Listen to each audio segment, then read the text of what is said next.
ایران، اسرائیل اور امریکہ کے درمیان بڑھتی جنگی کشیدگی کے باعث عالمی منڈی میں خام تیل کی قیمتیں تیزی سے بڑھنے لگی۔ اہم بحری گزرگاہ آبنائے ہرمز کی بندش کے باعث تیل کی سپلائی متاثر ہوئی، جس کے بعد عالمی مارکیٹ میں شدید ہلچل مچ گئی۔ عالمی منڈی میں برینٹ خام تیل کی قیمت تقریباً 18% اضافے کے بعد $108 فی بیرل تک پہنچ گئی، جبکہ امریکی خام تیل کی قیمت بھی قریب 20% اضافے کے بعد $108 فی بیرل ہو گئی۔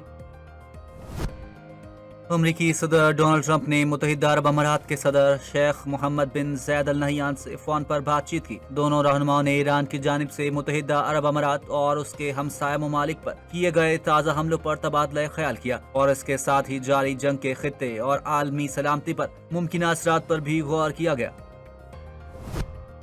چین نے پاکستان اور افغانستان کے مابین گزشتہ 10 دنوں سے جاری کشیدگی ختم کرانے کے لیے کوششیں شروع کر دی۔ چین کے خصوصی نمائندہ برائے افغانستان یو شیاؤ یونگ کو کابل بھیج دیا گیا، جہاں انہوں نے اتوار کو افغانستان کے وزیر خارجہ امیر خان متقی سے ملاقات کی۔ اس ضمن میں افغان وزارت خارجہ کی طرف سے جاری بیان میں کہا گیا ہے کہ اس ملاقات میں ملا امیر خان متقی اور یو شیاؤ یونگ کے درمیان دو طرفہ تعاون اور خطے کی خراب ہوتی ہوئی صورتحال پر تبادلہ خیال کیا گیا۔ چینی مندوب نے افغان حکومت پر زور دیا کہ پاکستان کے ساتھ کشیدگی کو سفارتکاری اور مذاکرات کے ذریعے ختم کیا جائے۔ دونوں ملکوں میں کشیدگی کا خاتمہ خطے کے استحکام اور سلامتی کے لیے ضروری ہے۔ اسلام آباد میں پاکستانی حکام کا کہنا ہے کہ افغان حکومت سرحد پار سے دہشت گرد گروپوں کو لگام ڈالنے میں ناکام رہی ہے، لہٰذا فوجی کارروائی کے سوائے اس کے پاس کوئی چارہ نہیں۔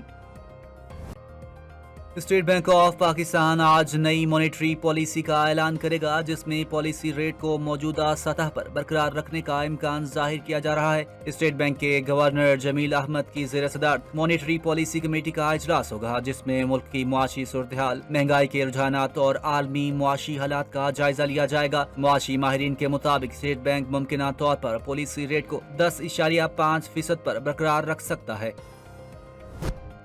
چین نے ایران پر ہونے والے امریکی اور اسرائیلی حملوں کی مخالفت کرتے فوری طور پر جنگی کارروائیاں روکنے کا مطالبہ کر دیا۔ چینی وزیر خارجہ وانگ ہی نے کہا ہے کہ طاقت کا استعمال مسئلے کا حل نہیں اور یہ جنگ ہونی ہی نہیں چاہیے تھی۔ اپنے بیان میں کہا کہ ایران میں حکومت کی تبدیلی کے کسی بھی منصوبے کو عالمی سطح پر پذیرائی حاصل نہیں ہوئی۔ تنازعات کو بات چیت اور سفارتکاری کے ذریعے حل کیا جانا چاہیے۔ چین نے ایران اور خلیجی ممالک کی سلامتی اور خود مختاری کے احترام پر بھی زور دیا اور کہا کہ خطے میں کشیدگی کو مزید بڑھنے سے روکنا ضروری ہے۔ چین کے مطابق بڑے ممالک کو موجودہ صورتحال میں ذمہ دارانہ اور تعمیری کردار ادا کرنا چاہیے۔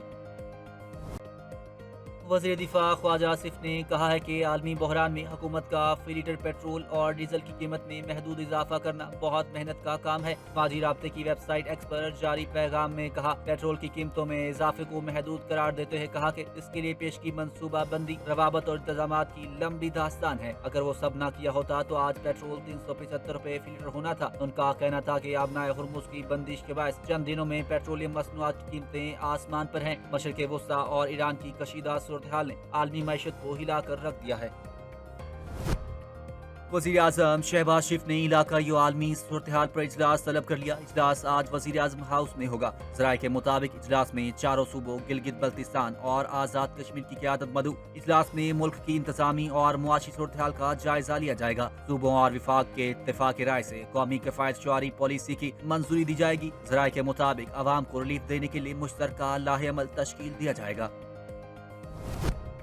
پاکستان سٹاک ایکسچینج میں کاروباری ہفتے کے پہلے دن شدید مندی دیکھی جا رہی ہے۔ مارکیٹ پہلے دن کھلتے ہی کریش کر گئی۔ P S x bench mark 100 index کاروبار کے دوران 13,050 پوائنٹس کی کمی کے بعد 1,44,445 تک گر گیا۔ 100 انڈیکس 1,57,000 تک آیا، جس کے بعد کاروبار 45 منٹ کے لیے معطل کر دیا گیا۔ انڈیکس 9,780 پوائنٹس کی کمی سے 1,47,715 تھا۔ کاروبار کے دوران 100 انڈیکس 1,44,445 کی نچلی سطح تک آیا، جبکہ 1,50,174 کی بلندی پر بھی گیا۔ وزیر اعلیٰ پنجاب مریم نواز شریف نے چھوٹی صنعتوں کے فروغ کا بڑا اعلان کر دیا۔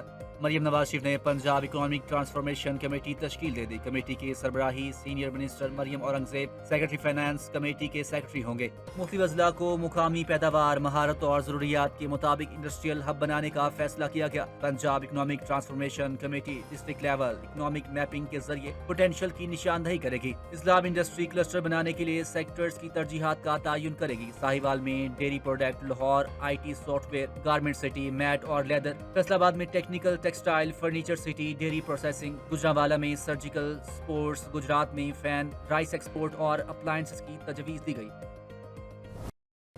آئی سی سی T20 ورلڈ کپ 2026 کے فائنل میں بھارت نے نیوزی لینڈ کو 96 رن سے ہرا کر تیسری مرتبہ T20 چیمپئن بن گیا۔ احمد آباد میں کھیلے گئے فائنل میں بھارت کی جانب سے پہاڑ جیسا ٹوٹل کیویز کو دیا گیا، جسے حاصل کرنے میں نیوزی لینڈ کے بیٹرز ناکام نظر آئے۔ T20 ورلڈ کپ کے فائنل میں کیوی ٹیم کے کپتان مچل سینٹن نے ٹاس جیت کر پہلے بھارت کو بیٹنگ کرنے کی دعوت دی۔ بھارت نے شاندار بیٹنگ کی بدولت نیوزی لینڈ کے خلاف پہلے کھیلتے ہوئے مقررہ 20 اوورز میں 5 وکٹوں کے نقصان پر 255 رنز بنائے۔